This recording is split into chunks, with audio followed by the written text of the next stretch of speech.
Punta naman tayo sa accomplishment report ng second quarter. Exhibit P-1-7C. Any observations? Ano naman ang masasabi mo dito sa accomplishment report na inapprove mismo ng Vice President Sara Duterte? Katulad po nung naunang accomplishment report, meron din po silang line items for provision of medical and food aid at payments of incentive or traveling relative to the confidential operations na hindi po among the allowable confidential expenses under item 4.8 of the Joint Circular 2015-01. Sinabi mo na meron nakalagay dyan medicines. Bakit sinabi mo na bawal o hindi allowed ito Dahil sa Joint Circular? hindi po siya kasama dun sa exclusive list of allowable confidential expenses under item 4.8 po. Ano pa ang na-observe mo dito? Meron din pong line item for the payment of reward for 12 million pesos, pero hindi po siya suportado ng any document evidencing. Your Honor, objection. I beg the indulgence of the... What is the objection of counsel? Your Honor, I gave some leeway earlier to the witness, but we moved to strike out the witness, strike out the answer of the witness as far as the payment of reward is concerned. Kasi ang pinag-uusapan lang naman natin dito, on its face, kung merong mali sa utilization of confidential intelligence funds in terms of the accomplishment report. He is now going into the findings, which is not part and parcel of this form, which is the accomplishment report, Your Honor. So, Not yet part of it. not yet. So what I'm saying is the payment of reward by itself is not a violation. Indicating the payment of reward here by itself is not a violation of the Joint Circular, Your Honor. Because we are not yet, if at all, at the AOM level Exactly, and or notices. But kindly reform, counsel. Objection sustained.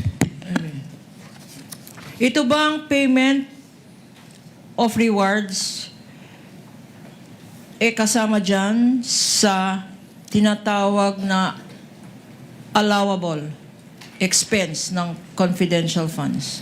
Based on item 4.8 po, yes po, subject to the three conditions as enumerated po. Okay. Ano itong three conditions? Under item 4.8.5 of the Joint Circular, payment of rewards must be made to non-employees of the informers who must be non-employees of the agency concerned, subject first to the approval of the head of the agency, second to the submission of documents evidencing the success of the information gathering or surveillance activities on account given by the informer, and thirdly po, it must be directly related to the confidential operations of the concerned agency. At sa mga requirements na sinabi mo, compliant ba ang Office of the Vice President? Based on their submissions po, hindi po sila nag-submit ng any document evidencing the success po of the information gathering or surveillance activities on account of the information given by the informer. Before we proceed to the third quarter and your further observations dito sa second quarter, magkano ba ang sinabi na amount na ginamit sa confidential funds para sa medicines? Can you repeat the question po? What quarter po? Okay. Magkano ba, if you know? Kasi ikaw nag-evaluate. Magkano ba ang ginastos para sa medicines For what quarter po, ma'am? Sorry. for the second For quarter? the second quarter. Based on this accomplishment report po, yung provision of medical and food aid ay nagkaka-amount po ng 40 million pesos. Magkano ulit? Based po on this accomplishment report, yung provision of medical and food aid ay 40 million pesos po yung amount. Sa first quarter naman, meron bang entry dyan na nakalagay medicines? Meron pong entry dito for provision of medical and food aid for 40 million pesos po. 40 million pesos. 42 million pesos. 42 million pesos ang nakalagay dyan ngayon. Yes, ma'am. Sa accomplishment report na yan, meron bang inattach ang Office of the Vice President?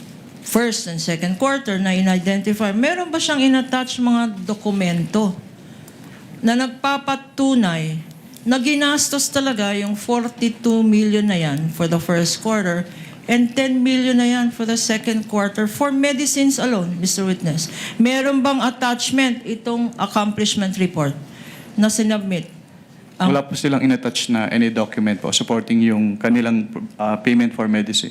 Okay. Earlier, minention mo, meron ring gastos for traveling. Magkano naman yun, Mr. Witness? For what quarter po, ma'am? For the first quarter muna. For the first quarter po, yung kanilang payment of incentives or traveling relative to confidential operations ay 10 million pesos po. 10 million pesos. At again, tanong ko, sa expense na 10 million na yan for traveling expenses, meron bang inattach na mga annexes? Diyan, para explain, paano ginastos sa travel ang 10 million? May mga attachments ba? Yung accomplishment report na yan. Wala po silang inattach. Hindi na-explain itong 10 million, Mr. Witness? Walang official receipts attached? Meron ba? Wala pong official receipts na attach. Any other observation sa second quarter?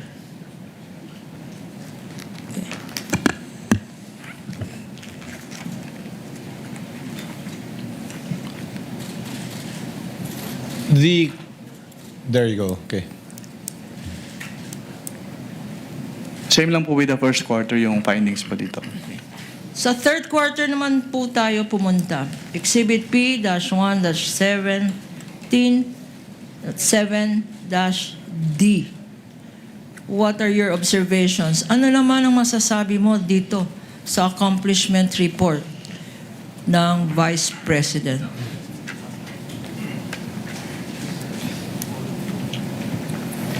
Meron din po silang payment of reward dito na worth 35 million pesos. Pero wala po silang inattach na any document evidencing the success of the information gathering or surveillance activities on account of the information given by the informer. Okay. Sinabi mo na walang sinubmit na ebidensya. Wala bang naka-attach dito sa accomplishment report? Wala po, ma'am. Walang report on success of the surveillance activity? Wala po. And, sa pagkaalam mo, and based on your evaluation of the provisions of the joint circular, compliance audit ito, compliant ba ito?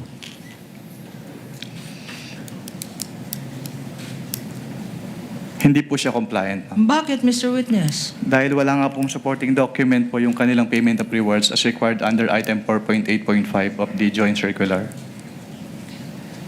Sinabi mo 4.8 ng joint circular. Ito ba yung pinakita mo sa impeachment court kahapon? Yung 4.8 na yan? Yung provision? Isa po siya sa pinakita kahapon. Okay. Ngayon, magkano naman? Magkano yung item na yan sa third quarter report? For the third quarter po, ang amount ng kanilang payment of rewards ay 35 million pesos. 35 million pesos. Para sa isang quarter lang. Yes, ma'am. Para sa third quarter. Okay. Thank you, Mr. Witness. Punta naman tayo sa next set of documents na sinubmit rin ng Office of the Vice President para i-liquidate yung kanyang confidential funds for the first, second, and third quarter. I refer you now, flashed on the screen and being shown to you, are certifications submitted by the Office of the Vice President.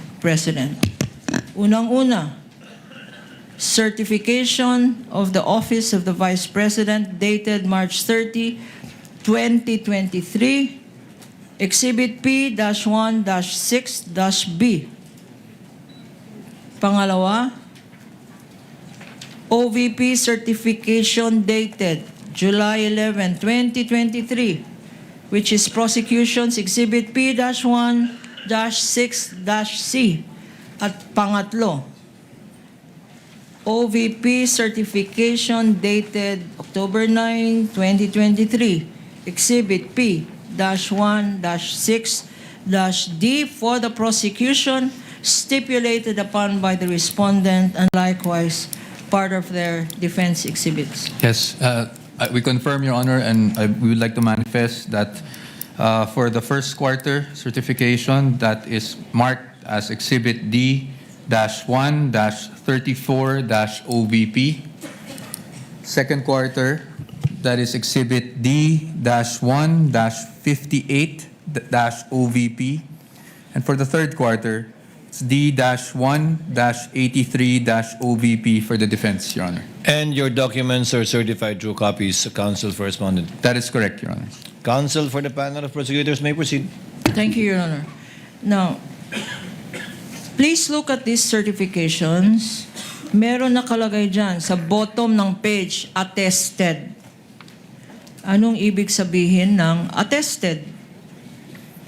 Ang ibig sabihin po ng attested ay verify at confirm po as true nung signatory dito yung contents ng certification. At sino naman ang signatory na nakikita natin sa dokumentong ito? Based on this certification po, si Vice President Sara Duterte. At siya mismo ang nag-attest na tama lahat ang nakalagay dyan? Based on these documents po, yes ma'am. Okay. And you're familiar with the signature for the same reason, Mr. Witness? Yes ma'am.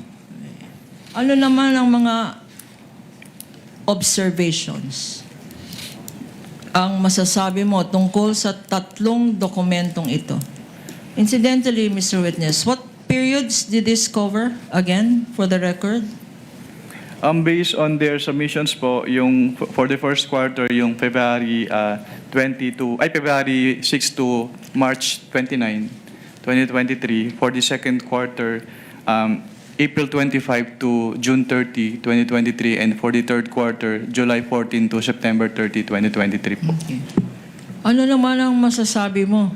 Ano naman ang observations mo sa tatlong dokumentong ito? Since these are pro forma documents po, wala naman po akong na-note na observations with these certifications. Anong ibig sabihin ng pro forma? Parang copy-paste? Naka-attach po siya as annex dun sa Joint Circular 2015-01. Okay. Naka-attach sa joint circular at yun ang Naka-annex. sinabit nila? Naka-annex po. Okay. Yung Tawag- format. Ang tawag doon ay Pro forma po. Naka-annex yung format dun sa Joint Circular 2015-01. ang tawag ko doon copy-paste. Na copy-paste. Anyway, Your Honor, again, with all due respect to opposing counsel, I would like to object to Sustained. that characterization, Your Honor. Sustained, counsel. I withdraw, Your Honor. I just could not resist myself. Sustained. Counsel No. may proceed. Provisions of the joint circular. Sinabi mo, ito yung pinagbasihan mo ng mga evaluation mo ng mga documents na to.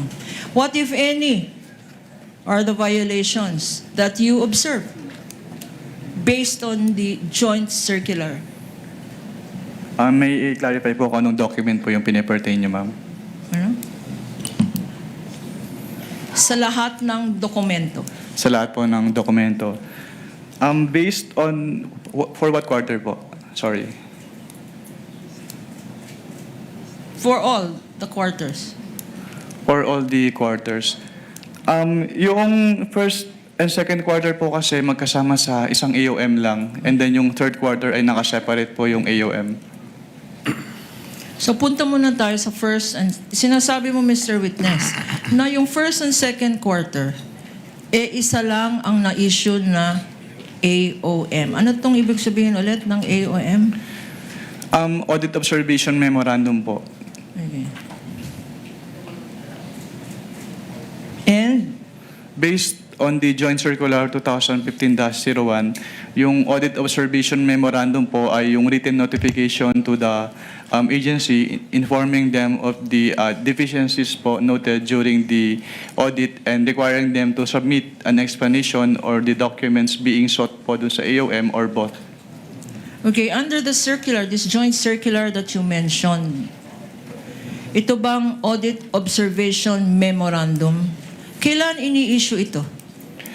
Ini-issue po siya upon evaluation po nung auditor noong documents at may na-note po siyang findings doon based on the evaluation po. Okay. Pero meron tayong konting background, no? Kasi kahapon,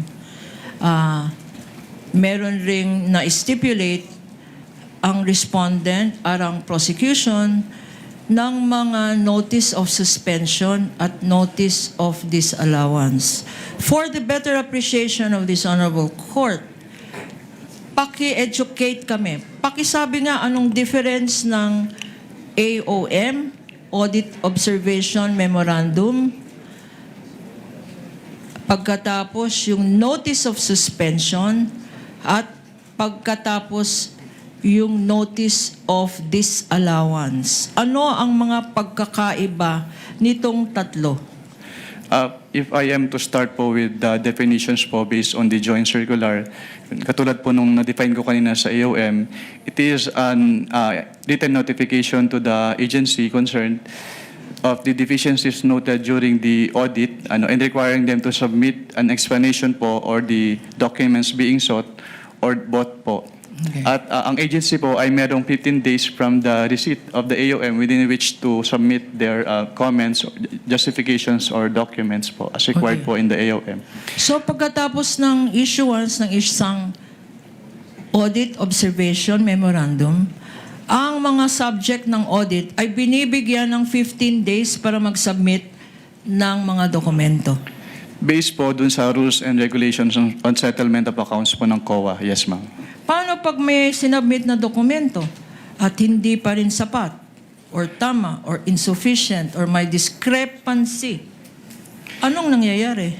Kapag may sinumit po na document at based on the evaluation of the auditor, hindi pa rin po sapat yung document na yon, then that is the time po na mag-i-issue na po ng notice of suspension. At Anong definition ng notice of suspension sa joint circular? under the joint circular po, yung notice of suspension is a written notification to the agency head and the accountant informing them of the temporary disallowance po nung disbursement sa audit because it appears that the disbursement is irregular, illegal, or improper and requiring them to submit their justifications or the documents po being sought in the AOM or both.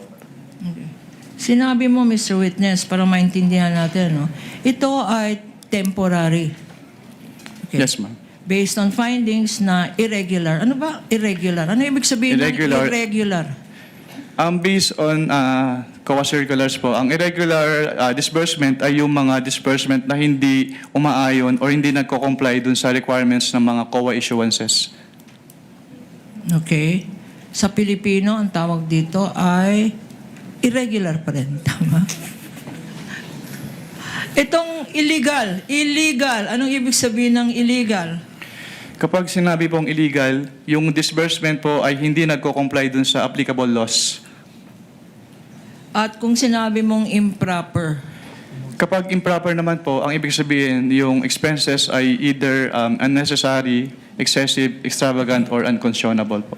so pag nagbigay kayo ng notice of suspension, ito ay nagpapahayag. This means, ang significance nito ay na-observe ninyo, ikaw, sa audit findings mo, na ito ay irregular, illegal, or improper. Leading, Your Honor. Objection.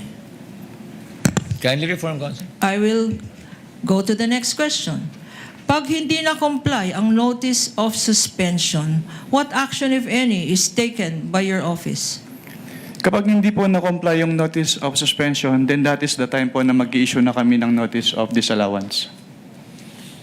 Ano naman itong notice of disallowance? Based on the joint circular po, yung notice of disallowance ay yung written notification to the agency head or the accountant informing them of the disallowance nung disbursement and requiring them to restitute the amount po nung disbursement because yung disbursement ay illegal, improper, or irregular.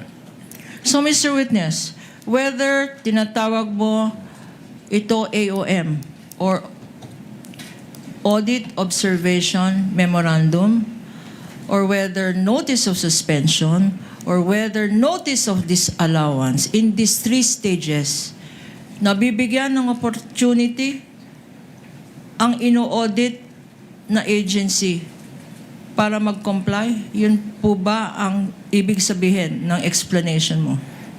Kapag sa AOM po, tsaka notice of suspension, yes, binibigyan po silang ng opportunity para mag-comply. Pero kapag ND na po kasi, pag notice of disallowance, ang tangi remedy na lang nila is to settle the amount or to appeal with the commission proper. Okay.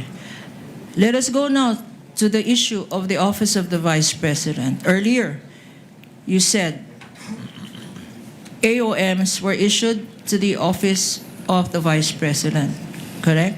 Now, Yes, ma'am. specifically, let us go now to the first and second quarter of 2023, showing to you, and if shown to you and flashed on the screen, would you be able to identify the same?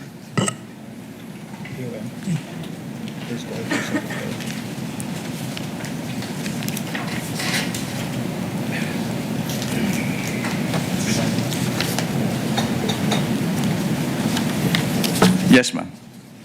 Your Honor, please, for purposes of identification, this again is a stipulated common exhibit. This AOM, dated February 1, 2024, corresponding to the first and second quarters, have been identified as Exhibit P-1-12-E for the prosecution.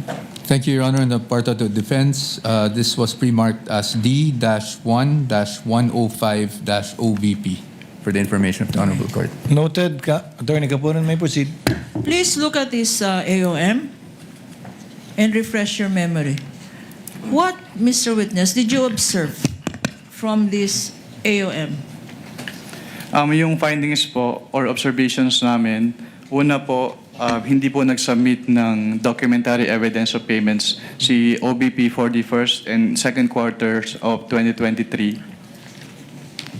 Pangalawa po, based on their accomplishment report, meron kasing nakalagay as payment of rewards pero wala pong sinubmit si OBP na any document evidencing the success po, which is in violation of the item 4.8.5 of the joint circular. Your Honor, for the better appreciation, Your Honor, and with your permission, this is being flashed on the screen. The findings made are boxed in red, Your Honor.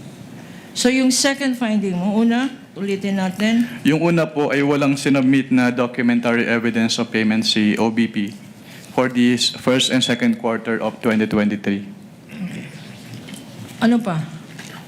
Pangalawa po, dahil may line item for the payment of rewards sa kanilang accomplishment report, wala po silang sinubmit na any document evidencing the success of the information gathering or surveillance activities on account of the information given by the informer in violation po ng item 4.8.5 of the joint circular.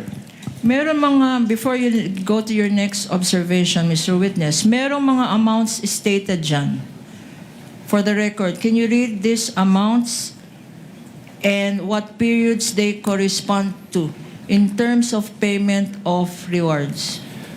Based on this AOM po, yung 15 million pesos ay binayad as payment of reward noong February 6 to March 29, 2023. At yung 12 million pesos naman po ay binayad as reward noong April 25 to June 30, 2023. And nakalagay dito, non-compliant with item 4.8 from point 5.B of the joint circular. Why is this non-compliant based on your submissions in your AOM? Yung item 4.8.5.b po kasi, yun yung documentary evidence o yung document evidencing the success of the information gathering or surveillance activities. Pero since wala po silang sinubmit na document na yun, hindi po nag-comply yung kanilang payment of rewards dun sa requirements ng joint circular. Para maintindihan natin, kasi medyo technical to, no? Ano yung evidence of success? Ano ang kino-consider ng office mo na evidence of success? Actually, based dun po sa joint circular, walang any specific document na na-mention. Pero kasi ang tinitingnan po namin is dapat merong causal link yung surveillance activity, yung successful surveillance activity or information gathering at saka yung information given by the informer. Hindi ba confidential itong information na rini-require niya? Confidential ba to? Yung tinatawag mo na causal. Cause at saka effect. Yes, ma'am. Hindi ba yan? Is that confidential information?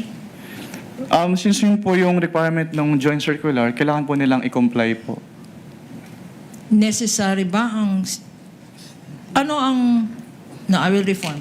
Next question, Mr. Witness. There is a box here in paragraph 3. What is this all about? What box po? The Sa one being report? shown? Ano ang nakalagay dito? Nakalagay sa paragraph 3 that the amount with reference to medicine and food aid.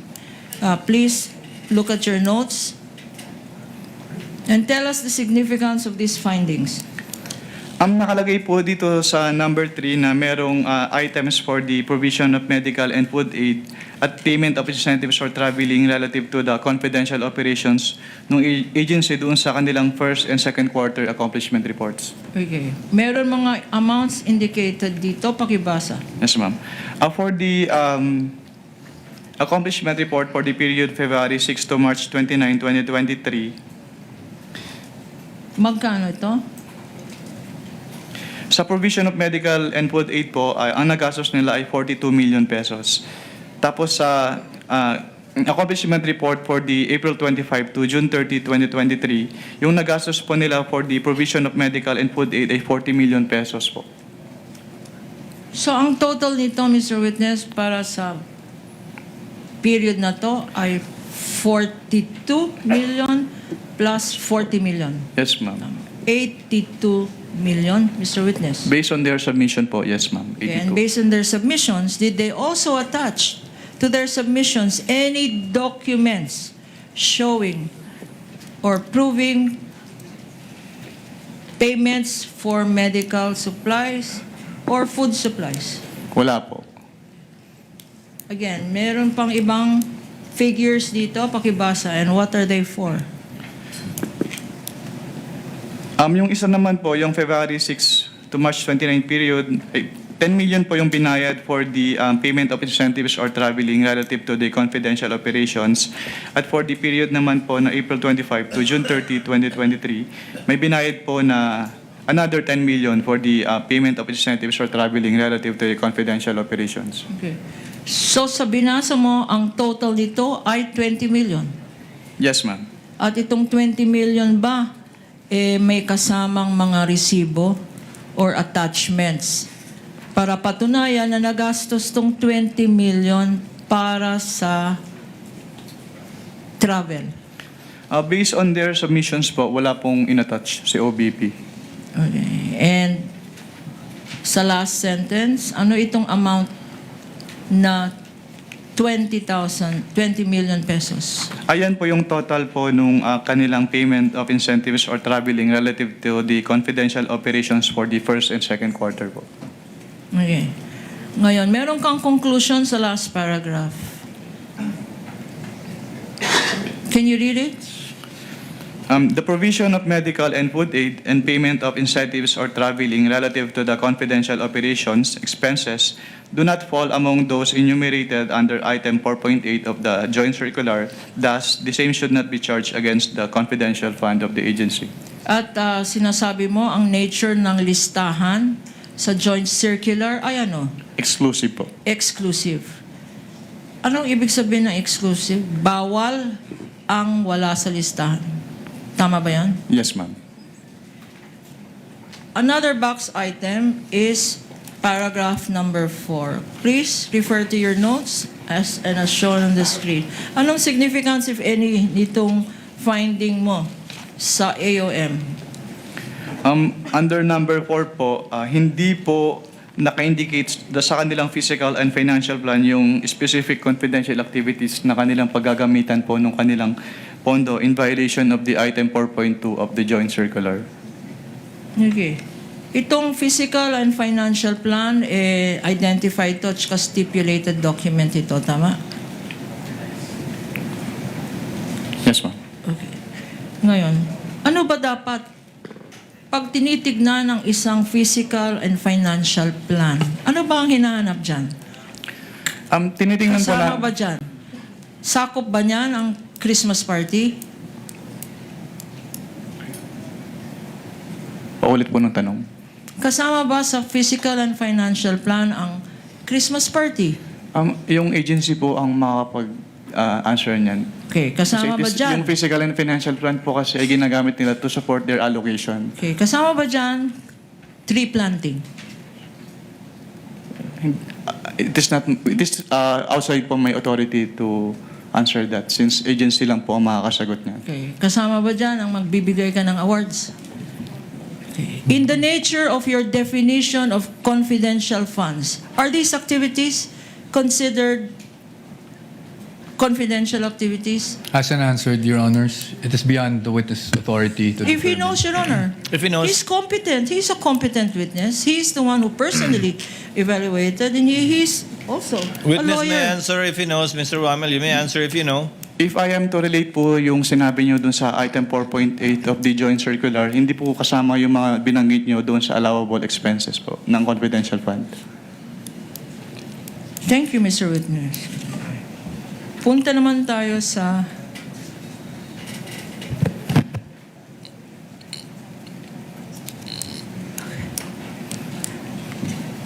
itong AOM, Audit Observation Memorandum, ang exhibit number ay, for the record, P-1-12-E. Mr. Counsel, for the respondent, this is a common exhibit. Already stipulated and the counterpart exhibit marking by the respondent was already given for the record. After receiving...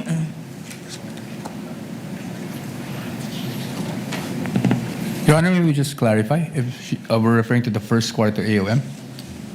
She's referring to the The first and second. respondent's D-1-105-OVP. Thank you, Your Honor. Your Honor, for clarity's sake, the first and second quarters are covered by only one audit observation memorandum, which this witness just testified on.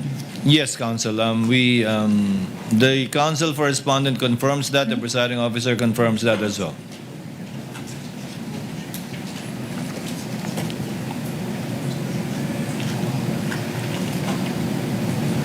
What other liquidation documents, Mr. Witness, were submitted to you for the Office of the Vice President? We now go to the third quarter. No. Third quarter. No.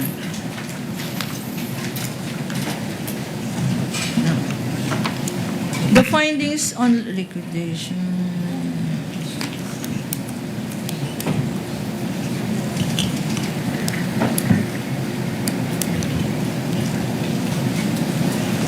Mr. Witness, what were your findings? Because this covered the first and second quarter. Ano naman ang findings mo tungkol sa third quarter Sa ng Office of the Vice President? Sa third quarter po ng third quarter cash advance and liquidation po ng Office of the Vice President, ang naging findings po doon ay una, hindi nag-submit si Office of the Vice President ng kanilang documentary evidence of payments para sa kanilang third quarter liquidation, which is violation po nung item 4.12 of the joint circular. Yung kanilang accomplishment report ay merong payment of reward.